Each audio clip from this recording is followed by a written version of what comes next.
El Dios Trino. Traído usted por Chapel Library. www.chapellibrary.org. Una doctrina fundamental.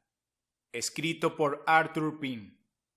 La gracia del Señor Jesucristo, el amor de Dios y la comunión del Espíritu Santo sean con todos vosotros. Amén. Segunda a los Corintios, capítulo 13, verso 14. La Divina Trinidad es la base de toda la enseñanza del Nuevo Testamento. El único Dios verdadero es revelado como Padre, Hijo y Espíritu Santo, y es dado a conocer en Jesucristo y a través de Él el único mediador. Que la revelación del Trino Dios constituye el fundamento doctrinal del cristianismo es algo que puede demostrarse con facilidad. Primero, como hemos dicho en el párrafo anterior, el Dios verdadero subsiste en tres personas de la misma esencia e igualmente eternas. Por lo tanto, el que adora lo que no sea el Trino Dios no hace más que rendir homenaje a un producto de su propia imaginación. El que niega la personalidad y la deidad absoluta tanto del Padre como del Hijo o del Espíritu no puede ser un cristiano auténtico. Segundo, ninguna salvación es posible para ningún pecador, salvo aquella de la cual el Trino Dios es el autor. Considerar al Señor Jesucristo como nuestro Salvador, excluyendo las operaciones de salvación de tanto el Padre como el Espíritu, es un grave error. Por toda la eternidad, el Padre tuvo el propósito de salvar a sus escogidos en Cristo, como lo declara Efesios capítulo 1, versos 3 al 6. El Padre, Hijo y Espíritu Santo hicieron un pacto sempiterno entre sí, de que el Hijo se encarnaría a fin de redimir a los pecadores. La salvación de la Iglesia se adjudica al Padre, quien nos salvó y llamó con llamamiento santo, no conforme a nuestras obras, sino según el propósito suyo y la gracia que nos fue dada en Cristo Jesús antes de los tiempos de los siglos. Segunda Timoteo, capítulo 1, verso 9. El Padre fue nuestro Salvador mucho antes de que Cristo muriera para hacerlo Él, y merece por ello nuestro agradecimiento. Igualmente necesarias son las operaciones del Espíritu para aplicar al corazón de los escogidos de Dios el bien que Cristo hizo por ellos. Es el Espíritu el que convence a los hombres de pecado y el que les imparte la fe salvadora. Por lo tanto, se le adjudica a Él también nuestra salvación. Pero nosotros debemos dar siempre gracias a Dios respecto a vosotros, hermanos amados por el Señor, de que Dios os haya escogido desde el principio para salvación mediante la santificación por el Espíritu y la fe en la verdad. Segunda a los Tesalonicenses, capítulo 2, verso 13. Una lectura cuidadosa de Tito capítulo 3, versículo 4 al 6, demuestra que son tres personas unidas en este vínculo, porque Dios nuestro Salvador es claramente el Padre quien nos salvó, no por obras de justicia que nosotros hubiéramos hecho, sino por su misericordia, por el lavamiento de la regeneración y por la renovación en el Espíritu Santo, el cual derramó en nosotros abundantemente por Jesucristo nuestro Salvador. Tito capítulo 3, versos 5 al 6. Tercero, la doctrina de la Trinidad es una doctrina fundamental porque es por medio de las diferentes operaciones de los tres santísimos que nuestras diversas necesidades son satisfechas. ¿Acaso no necesitamos la gracia de nuestro Señor Jesucristo? ¿No es nuestro requisito real más urgente acudir constantemente a Él y tomar de la plenitud de gracia atesorada para nosotros en Él, como lo declara Juan 1:16? Si hemos de hallar gracia para el oportuno socorro, tenemos que acudir al trono en que está sentado el mediador. ¿Y no necesitamos también el amor de Dios? Es decir, nuevas manifestaciones de ese amor y comprensión de las mismas. ¿No tenemos el consejo de permanecer en el amor de Dios? ¿No necesitamos igualmente la comunión del Espíritu Santo? ¿Dónde acabaríamos si el Espíritu no renovara día en día el hombre interior? ¿Qué sería nuestra vida de oración si Él ya no nos ayudara en nuestra debilidad? Si conforme a la voluntad de Dios no intercediera por los santos, como lo declara Romanos 8, versos 26 al 27. La Santísima Trinidad. Al igual que el nacimiento virginal de Cristo y la resurrección de nuestro cuerpo, la doctrina de la Santísima Trinidad es uno de los misterios de la fe. La primera verdad presentada a la fe es el ser del Dios verdadero y viviente. Y esto lo descubrimos no por nuestro propio razonamiento, sino porque Él lo ha revelado en su palabra. La próxima verdad maravillosa es que el Dios viviente y verdadero se nos ha dado a conocer bajo la triple relación de Padre, Hijo y Espíritu Santo. Y esto lo conocemos por la misma autoridad que la primera. Cuando intentamos dialogar sobre la revelación que Dios ha hecho de sus tres personas, debemos hacerlo con frentes inclinadas y corazones reverentes, porque el suelo que pisamos es inefablemente santo. El tema es de trascendencia sagrada porque se trata de aquel que es infinitamente majestuoso y glorioso. Adquirimos la totalidad de nuestro conocimiento sobre este tema únicamente por lo que a Dios le ha agradado revelar de sí mismo en sus oráculos. Ni la ciencia, filosofía, experiencia, observación, ni especulación puede aumentar ni un ápice nuestro conocimiento de esta elevada esfera. Trinidad en unidad. La Divina Trinidad es una Trinidad en unidad. Es decir, no hay tres dioses, sino tres personas existiendo conjuntamente por una unión esencial en la naturaleza divina del único Dios verdadero. Esas tres personas comparten igualdad y gloria, de modo que ninguno es más ni menos que los otros, ninguno más grande ni menor que los demás. Es en y por medio de los oficios de su pacto que nos son manifestados, y es un privilegio y responsabilidad creer y saber cómo estas tres personas están totalmente comprometidas con nosotros e interesadas en nosotros por el pacto sempiterno. Aunque nos es imposible comprender el misterio de su subsistencia, cualquier enseñanza que no honra de igual manera a todas las personas de la deidad distintiva y armoniosamente no es de ningún valor para el alma. Como dijo alguien, no hay ni vestigios de cristianismo donde la verdad de la Trinidad no es conocida, aceptada y honrada. Ni un vestigio de santidad en el corazón de ningún hijo de Adán donde no moran oficialmente el Padre, el Hijo y el Espíritu. No existe un concepto claro que se pueda obtener de ninguna doctrina de la gracia de Dios, a menos que sea por el telescopio, por así llamar a la doctrina de la Trinidad, aplicado al ojo de la fe y contemplando todo lo que desde allí se ve. En esta bendición de 2 Corintios capítulo 13, verso 14, el apóstol invoca a la Trinidad como fuente de gracia, amor y comunión. No debemos pasar por alto sus características únicas. El orden es inusual y los nombres usados familiarmente. El Hijo es colocado antes que el Padre.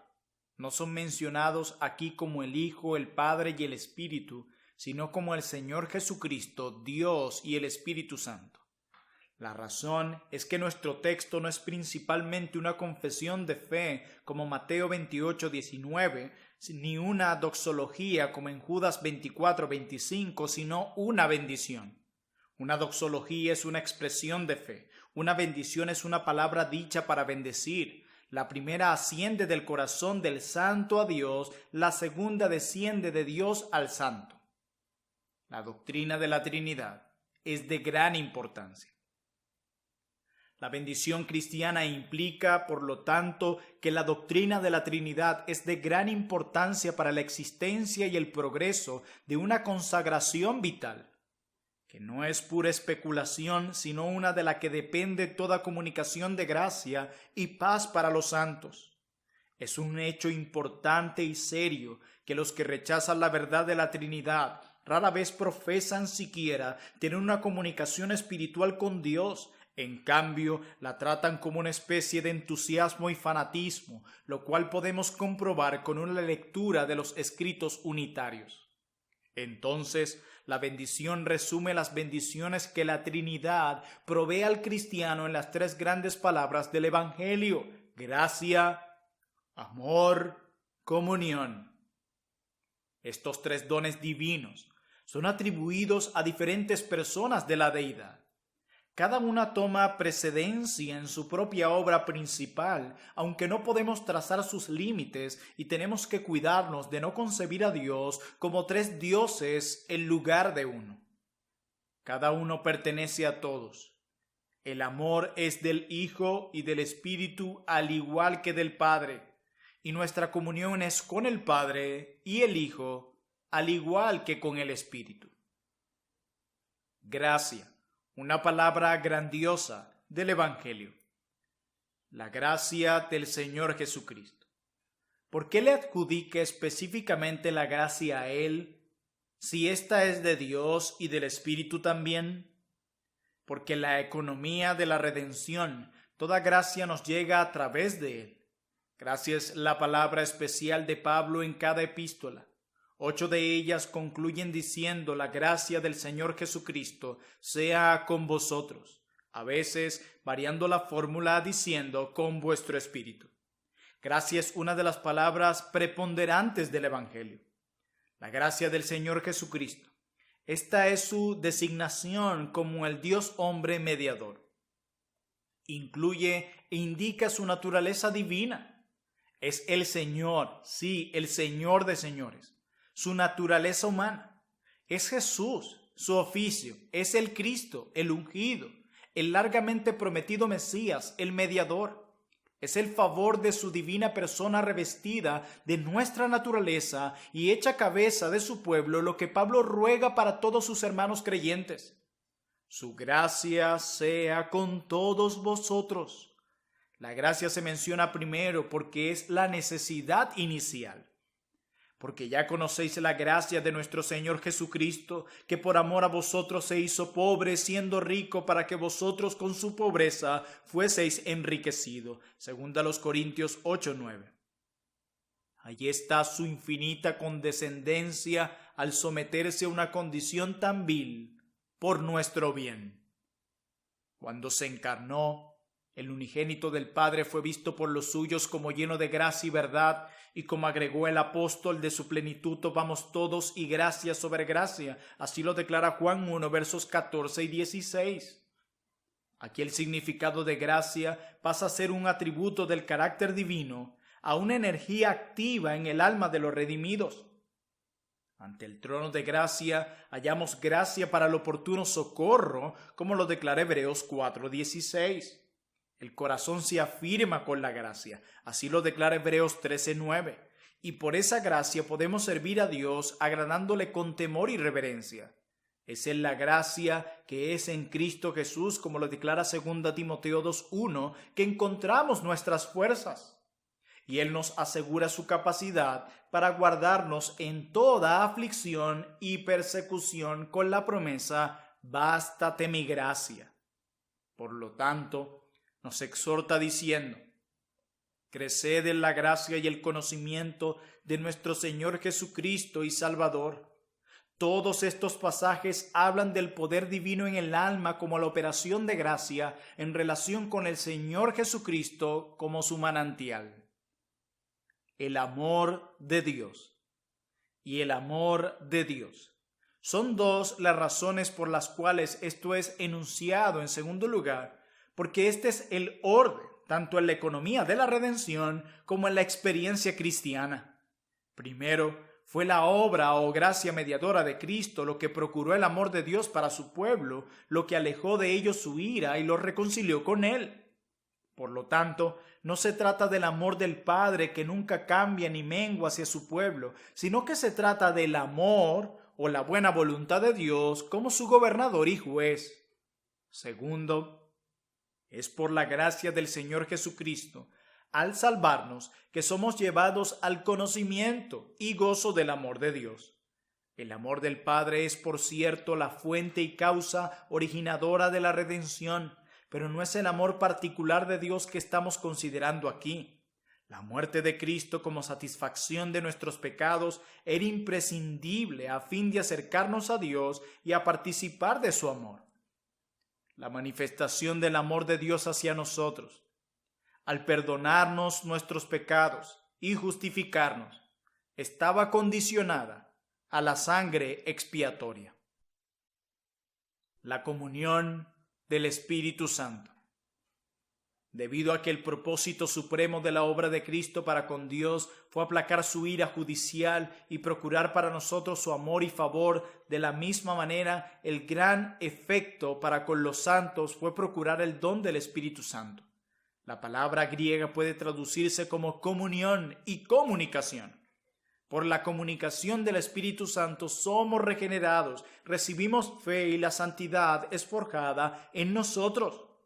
Vida, luz, amor y libertad son los beneficios especiales que nos otorga. Sin la impartición del Espíritu, nunca podríamos gozar personalmente y por experiencia de los beneficios de la mediación de Cristo. Cristo nos redimió de la maldición de la ley, hecho por nosotros maldición, para que en Cristo Jesús la bendición de Abraham alcanzase a los gentiles, a fin de que por la fe recibiésemos la promesa del Espíritu, como lo declara Gálatas 3, verso 13 al 14. Por lo tanto, la impartición del Espíritu a su pueblo fue uno de los objetivos principales de la muerte de Cristo. Pero la palabra griega también significa la comunión del Espíritu Santo, vocablo que significa asociación o compañerismo. Él comparte con nosotros las cosas de Dios. La gracia tiende a amar y el amor a la comunión. De ahí que vemos nuevamente que aquí el orden es el de la experiencia cristiana. Solo en la medida en que la gracia sea conscientemente recibida y que el amor de Dios sea realidad en el alma, puede haber una comunión inteligente y real a través de Cristo con Dios el Padre y a través de ambos la presencia permanente del Consolador. La expresión, la comunión del Espíritu Santo, muestra que es una persona, porque no tiene sentido hablar de comunión con un principio o influencia impersonal. Unido como está en este versículo con el Señor Jesucristo y Dios, evidencia ser una persona divina. Además, denota que es un objeto con el cual relacionarnos y conversar, por lo cual cuidémonos de no entristecerlo, como lo declara Efesios 4:30. La mención separada de cada uno de los tres eternos nos enseña que debe recibir de nosotros el mismo honor, gloria y alabanza. ¿Qué significa la gracia del Señor Jesucristo, el amor de Dios y la comunión del Espíritu Santo sean con todos vosotros? No puede significar otra cosa que la presencia consciente de Dios. El apóstol no estaba pidiendo los dones de gracia, amor y comunión aparte de las personas entre las cuales se encuentra. Pidió que la presencia del Trino Dios estuviera en las almas de su pueblo. El Nuevo Testamento enseña que los tres divinos moran igualmente en el corazón del creyente. Hablando del Espíritu, Cristo dijo: mora con vosotros y estará en vosotros. Y de sí mismo y del Padre dijo: el que me ama, mi palabra guardará, y mi Padre le amará, y vendremos a él y haremos morada en él. El Trino Dios mora en el cristiano. El Señor Jesús mora en él como la fuente de toda gracia. Dios el Padre mora en él como el manantial de todo amor, y el Espíritu Santo está en comunión con él y le da las fuerzas para todo servicio espiritual.